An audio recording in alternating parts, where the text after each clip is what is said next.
기도하심으로 엎드림 새벽 기도로 나아가시겠습니다. 사랑하시는 아버지 하나님, 이 고요한 아침에 우리를 주님 앞에 불러주시니 감사드립니다. 이 하루를 주님과 함께 시작하오니 주님 항상 말씀하여 주시고 인도하여 주시고 동행하여 주옵소서. 그리고 오늘 밤에 주님과 함께 끝맺을 수 있게 하여 주옵소서. 예수님의 이름으로 기도합니다. 아멘. 찬송가 368장 다 같이 찬양하시겠습니다.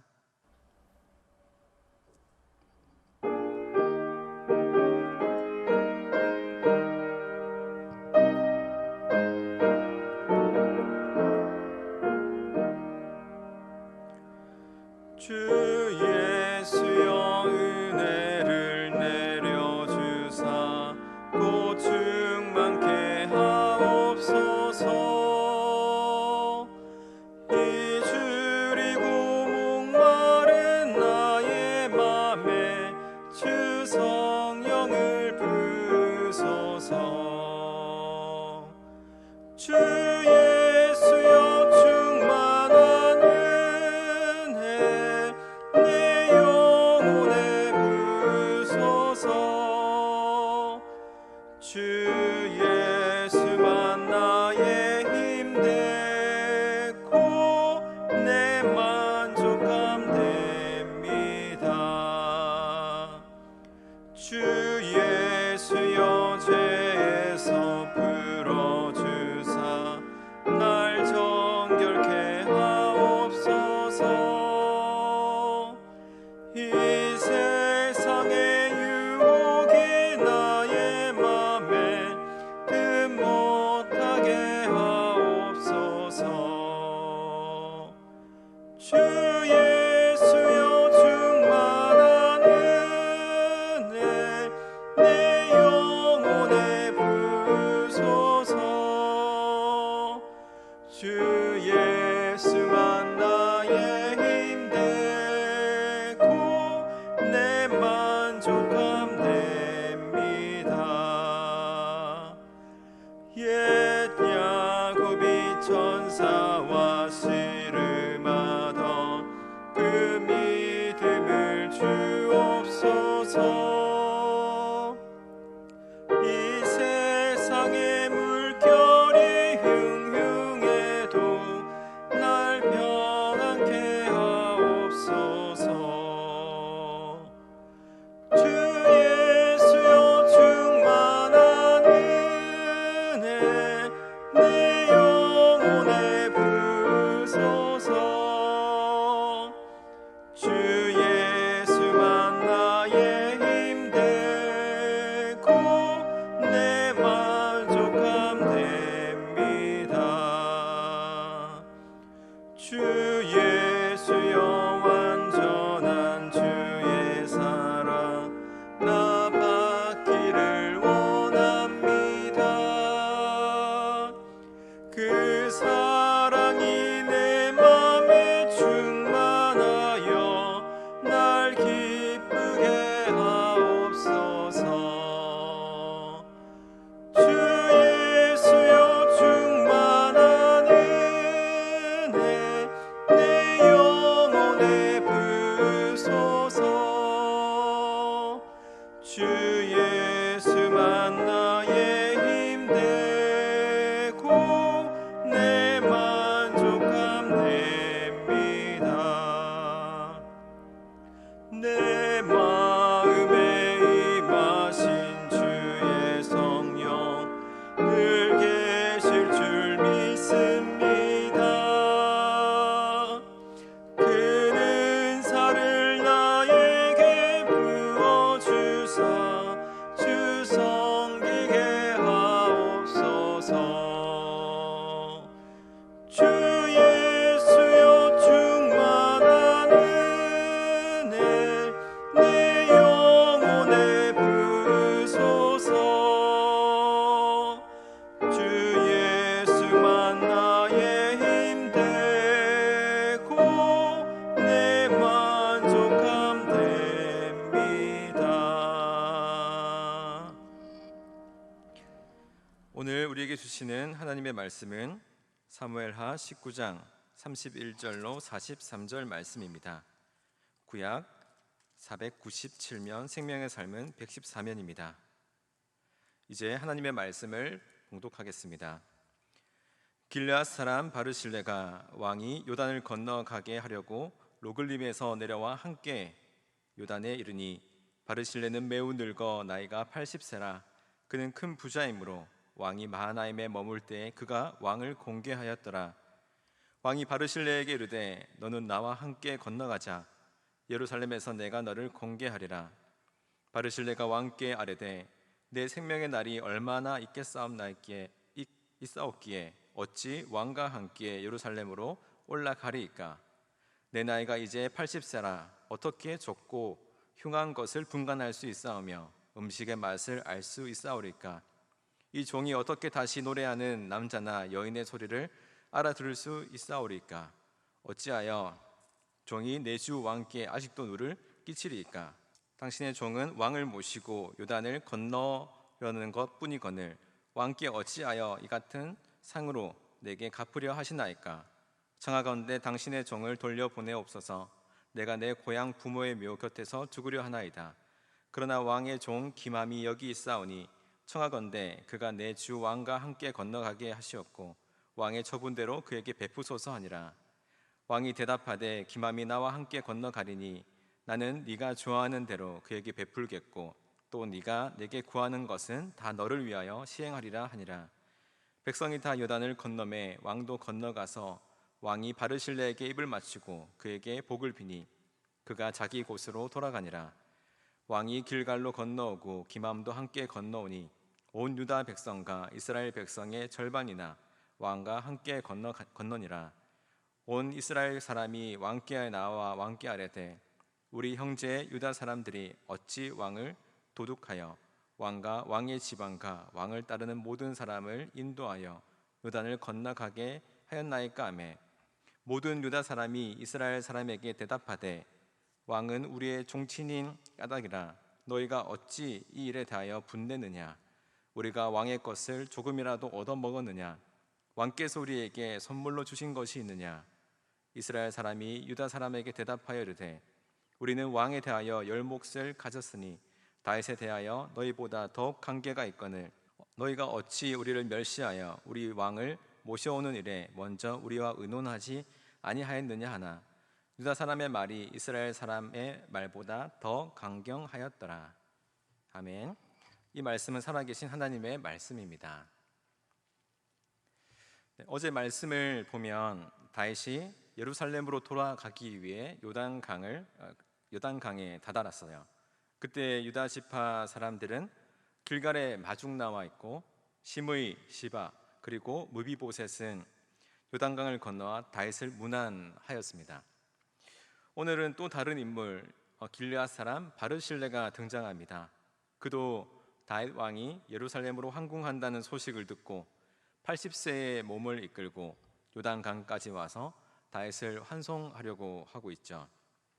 오늘 말씀에 보면 바르실레는 다윗이 압살롬의 반역을 피해 마하나임 성에 도피해 있을 때 다윗과 그와 함께한 사람들에게 필요한 것을 공급한 사람으로 기록되어 있습니다. 오늘 말씀 중 다윗과 바르실레가 나누는 대화 중에 특이한 점은 바르실레가 자신을 다윗의 종이라고 단 한 번도 아닌 4번이나 부르고 있다라는 사실이죠. 그리고 35절과 37절에 보면 바르실레는 다윗을 자신의 주라고 고백하고 있습니다. 이러한 다윗을 자신은 종이라고 고백하는 그 바르실레의 마음속에서는 자기가 한 모든 것들이 종으로서 주인에게 반드시 해야 할 마땅한 일을 했다라고 생각하는 그 겸허한 마음과 그 겸허한 섬김이 순수한 헌신이었다라고 하는 것을 보여주고 있습니다. 37절의 말씀을 보시면 청하건대 당신의 종을 돌려보내옵소서. 내 고향 부모의 묘 곁에서 죽으려 하나이다. 그러나 왕의 종 기맘이 여기 있사오니 청하건대 그가 내 주 왕과 함께 건너가게 하시옵고 왕의 처분대로 그에게 베푸소서 하니라. 다윗은 자신이 어려울 때 큰 힘이 되어준 바르실레에게 보답하기 위해 자신과 함께 예루살렘으로 가자라고 이제 이야기합니다. 그러나 바르실레는 자신이 나이가 많다라는 이유로 다윗의 청을 정중하게 거절하죠. 그리고 혹시라도 자신의 나이 많음으로 인해 다윗에게 짐이 될까 예루살렘으로 가는 것을 사양합니다. 그는 다가오는 임종을 바라보며 바르실레는 자신이 어디에 있어야 하며 무엇을 해야 하는지 고백하게 되죠. 여러분, 그는 부귀영화에 눈이 멀어 다윗을 쫓아 예루살렘으로 가지 않았습니다. 또한 오늘 바르실레의 모습 속에는 자신의 입장에서 생각하고 자신의 이익을 계산하면서 행동하는 것이 아니라 다윗의 입장에서 섬기는 그 배려의 마음을 우리가 볼 수 있죠. 만약 다윗이 함께할 사람이 필요하다면 늙은 자기 대신 자기 아들 기맘을 데리고 써달라, 이렇게 바르실레는 이야기하고 있습니다. 자기 아들 기맘도 다윗의 종이다라고 칭하면서 다윗이 그를 데려감에 있어 편안하게 결정할 수 있도록 도와주게 됩니다. 열왕기상 2장 7절의 기록에 의하면 다윗은 평생 기맘을 잘 보살폈고 솔로몬에게도 유언할 때 기맘을 잘 보살펴 달라고 유언하면서 바르실레와의 그 약속을 지켜나가게 되죠. 오늘 이 말씀 속에 이 바르실레의 모습을 통해 진정한 섬김과 그 헌신의 모습이 어떠해야 하는지를 우리에게 알려주고 있습니다. 바르실레는 다윗에게 필요한 물자와 음식을 공급함으로 반란군을 진압하는 데 큰 공헌을 한 사람입니다. 그러나 그는 어떠한 대가나 요구도 하지 않죠. 자신의 일에 대해서 과장하지도 않습니다. 그리고 다른 사람들에게 내가 한 일을 알아달라라고 어필하지도 않았습니다. 여러분, 세상 사람들은 말합니다. 자기 공로에 대한 상을 요구하는 것은 당연하다고. 그러나 오늘 바르실레는 자기가 한 일은 종이 주인에게 한 것처럼 여기면서 자신이 한 공로조차 인정받지 않으려고 하고 있습니다. 경제적인 이익보다 자신의 유익보다도 하나님께서 은혜를 베푸신 그 은혜에 감사함으로 섬기며 나아가는 자리가 오늘 바르실레의 자리, 오늘 우리가 있어야 있는 자리가 되기를 소망합니다. 또한 오늘 말씀을 통해서 우리가 도전받는 것은 세상은 높아진 것을 동경하며 부러워합니다. 사람들은 더 높아지려고 또 더 성공하려고 노력합니다. 그러나 오늘 바르실레는 어쩌면 세상으로 더 높아질 수 있는 것을 마다하고 자신의 능력과 분수와 수준에 맞는 상황에 맞게 그러한 자신의 겸허함으로 나아가게 되죠. 이러한 바르실레에 대해서 다윗은 그의 인생 전체에 대해서 걸쳐 무한한 신뢰를 보내며 존경을 표하게 됩니다. 그와 반대로 자신의 공로에 대해서 어떠한 대가를 요구하지 않는 겸허함의 모습을 보인 바르실레와의 모습과는 다르게 다윗을 다시 왕으로 모셔오는 과정에서 기득권을 주장하며 자기의 분깃을 더 많이 획득하려 하는 이스라엘 12지파의 분쟁 이야기가 40절 이하에 기록되어 있습니다. 여러분, 다윗은 바르실레의 환송을 받으며 요단강을 건너옵니다. 그러나 건너오자마자 유다 지파와 이스라엘 지파 사이에서 일어난 분쟁과 갈등에 휘말리게 되죠. 41절의 말씀을 보시면 온 이스라엘 사람이 왕께 나와 왕께 아뢰되 우리 형제 유다 사람들이 어찌 왕을 도둑하려 왕과 왕의 지방과 왕을 따르는 모든 사람을 인도하여 요단을 건너가게 하였나이까 하매. 여러분, 다윗을 맞이한 이스라엘 사람들은 유다 사람들을 지금 제소하고 있습니다. 자기들의 형제들인 유다 지파 사람들이 자기에게는 알리지도 않고 몰래 다윗과 또 그와 함께한 사람들을 인도해 요단강을 건넜다라고 이야기하며 항변하게 되죠. 얼핏 보기에는 문제가 되지 않는 이 장면이 다윗이 요단강을 건넌 것이 그렇게 큰 이슈가 될까라고 생각하는데 이스라엘 사람들은 기다렸다는 듯이 다윗과 유다 지파들에게 따져 묻습니다. 이스라엘 지파의 이러한 항변 속에는 아마도 형제들이라고 여기는 이 유다 지파 사람들로부터 따돌림과 배신감, 그리고 다윗을 몰래 모셔왔다라고 하는 이런 정치적인 노림수가 있었다라고 생각하는 그런 불안감들이 작동했을 수도 있습니다. 여러분, 우리 또한 사실 마찬가지죠. 우리들의 삶을 살아가는 동안에 사소한 일들이 우리 그 일로 또 생기고 또 갈등이 생겨나는 것을 종종 보게 됩니다. 아무리 대수롭지 않은 일 속에서 또 여러 가지 복잡한 이해관계 속에서 이런 일들이 충분히 생길 수 있는 것이죠. 여러분, 아무리 간단해 보이는 일일지라도 그것을 어떠한 의도로 말하고 또 행동하느냐에 따라, 또 그것을 어떻게 이해했느냐에 따라 얼마든지 우리 사이에는 갈등과 반목이 일어날 수 있습니다. 이러한 이스라엘 지파의 항변을 듣고 있던 유다 지파 사람들은 자신들이 다윗 왕과 가까운 종친임을 지적하면서 다윗 왕으로부터 그 어떠한 특혜나 보상을 받지 않았다라고 답변합니다. 정치적인 우위를 점하고 있는 이스라엘 사람들은 자신들이 먼저 다윗의 왕권을 회복하기 위해서 노력해 왔는데, 유다 지파 사람들이 자신들을 배제한 채 그 공을 가로챘다라고 생각하기 때문인 것이죠.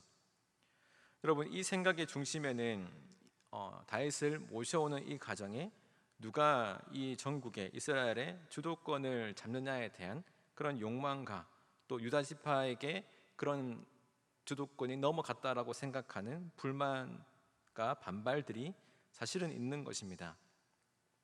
유다 지파나 이스라엘 지파, 이 모두가 사실은 자기들의 주도권에 대해서 이야기하는 것이 아니라 먼저 취해야 할 자세는 다윗 왕국과 다윗을 배신함에 대한 그런 진솔한 사죄와 이제 회개였었던 것이죠. 그러나 그들은 자신의 잘못을 보지 못하고 인정하지 못하는 유다 지파와 이스라엘 지파 사람들은 여전히 계속해서 그 분쟁의 갈등을 이어갑니다.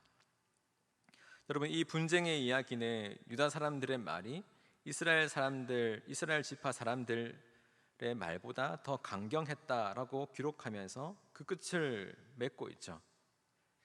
한치의 양보도 없이 이런 논쟁 속에서 유다 사람들이 더 강력하게 주장하므로 그들이 기득권을 지켰다라고 말해주고 있는 것입니다. 여러분, 어떤 사람들은 분쟁이 있을 때 또는 때로는 문제가 있을 때 큰 목소리를 내면 이긴다라고 생각합니다. 그러나 안타깝게도 큰 목소리로 질러대기만 했지 이들의 본질적인 문제는 해결하지 못했던 것이죠. 그럼 오늘 이스라엘 지파 사람들과 유다 지파 사람들 사이에서 주고받은 상처는 결국 치유받지 못했습니다. 다윗도 그들이 갈등하고 분쟁하는 사이에 침묵하고 아무런 조치도 취하지 못했죠. 결국 이렇게 방치된 분쟁과 갈등은 결국 세바의 반란으로 이어지게 되고, 다윗이 죽은 후에 결국 국가가 둘로 쪼개지는 모습을 보여줍니다. 여러분, 이러한 이기적인 반목과 갈등이 비단 역사 속에 있는 이스라엘의 모습뿐만은 아닐 것입니다. 오늘 우리들의 삶 속에서도 얼마든지 일어날 수 있는 일인 것이죠. 남을 짓밟으며 얻으려고 하는 이 세상적인 가치들, 부, 명예, 권력에 대한 이런 욕심들을 우리가 사실은 내려놓아야 하고, 내가 남보다 더 중요하다라고 하는 이런 상대적인 우월주의를 내어놓아야 하는 것입니다. 또한 우리 또한 하나님과 반목했던 사이지만 우리는 주님의 은혜로 그 구원의 은혜를 누리고 있습니다. 이런 것을 기억하지 못한 채 여전히 지난날에 대한 회개보다도, 은혜 누림에 대한 감사보다도 여전히 내가 주님 앞에 누리고 싶은 것들, 내가 누려야만 하는 기득권을 주장한다면 우리와 이스라엘의 이 모습은 과연 뭐가 그렇게 다를까요? 종교개혁가 마틴 루터는 오늘 우리가 성경의 말씀을 깨닫고 싶다면 먼저 역설적으로 생각하는 법을 배워야 한다라고 이야기합니다. 성경 속에는 많은 역설적인 비유 아니면 예화들이 등장하는데, 예수님께서 말씀하신 대부분이 그 역설의 진리를 내포하고 있죠. 죽어야 산다, 높아지려면 낮아져라, 말석에 앉아라, 원수를 사랑해라, 좁은 길로 가라. 이러한 것들은 세상 사람들이 상식적으로 생각하는 그 사고의 테두리를 벗어나서 역설의 지혜를 말하고 있습니다. 언뜻 보기에는 앞뒤가 맞지 않는 그런 모순 같아 보이지만 실은 그 안에 우리가 어떻게 살아가야 하는지를 보여주는 답이 있는 것이죠. 오늘 말씀도 그렇습니다. 자기 공로를 내려놓는 사람과 또 기득권을 주장하는 이 사람들을 서로 대조해 가면서 그 역설의 진리가 선포되어지고 있는 것이죠. 예수님께서는 우리에게 말씀하셨습니다. 높아지려는 자는 낮아지고 낮아지려는 자는 높아지리라. 야고보서 4장 10절에도 말씀하십니다. 주 앞에서 낮추라. 그리하면 주께서 너희를 높이시리라. 여러분, 우리들의 삶 속에서 나 스스로를 높이는 것을 내려두고 우리는 아버지의 종일 뿐입니다. 우리의 주인은 오직 아버지일 뿐입니다 라고 고백하는, 그렇게 겸허하게 쓰임 받는 것으로 우리는 충분합니다 라는 이러한 고백이 넘치고, 또한 그러한 고백이 넘치는 삶을 살아가는 것만으로도 우리의 삶에 풍성한 기쁨이 넘치는 우리들의 모든 삶이 되기를 예수님의 이름으로 축원합니다. 기도하겠습니다. 사랑하시는 아버지 하나님, 바르실레의 모습과 유다 지파들의 모습을 바라보며 우리의 삶 속에 붙잡고 있는 것이 무엇인지 깨닫게 하여 주시니 감사드립니다. 항상 겸허한 마음으로 아버지를 주인으로 모시는 종들의 삶을 살아갈 수 있도록 오늘도 우리를 붙들어 주옵소서. 고원올라 목사님의 기도와 말씀 사역에 힘을 더하시고 육신을 더욱 강건하게 붙들어 주옵소서. 허요한 담임 목사님 발길 닿는 곳마다 그리스도의 보혈의 향기, 사랑의 절정인 십자가의 향기가 진동하게 하옵소서. 막다른 길에서 날아오르고 절벽에서도 비상하게 하시는 그 하나님의 거룩한 능력의 도구 되게 하여 주옵소서. 주님께 아끼지 않고 드린 여러 가지의 봉헌들을 주님 기뻐 받아 주옵소서. 드리는 손길마다 복 내려 주시고 또한 채워 주시어서 이웃에게 흘러넘치는 그런 놀라운 은혜를 허락하여 주옵소서. 이 귀한 헌물이 사용되는 곳마다 하나님의 나라가 확장되는 그 역사를 이루어 주옵소서. 이 모든 말씀 예수님의 이름으로 기도합니다. 아멘. 하늘에 계신 우리 아버지, 아버지의 이름을 거룩하게 하시며 아버지의 나라가 오게 하시며 아버지의 뜻이 하늘에서와 같이 땅에서도 이루어지게 하소서. 오늘 우리에게 일용할 양식을 주시고 우리가 우리에게 잘못한 사람을 용서하여 준 것 같이 우리 죄를 용서하여 주시고 우리를 시험에 빠지지 않게 하시고 악에서 구하소서. 나라와 권능과 영광이 영원히 아버지의 것입니다. 아멘. 이 시간 기도하실 때 나라와 민족, 교회를 위해 그리고 오늘의 말씀을 생각하면서 계속 기도의 자리로 나아가겠습니다.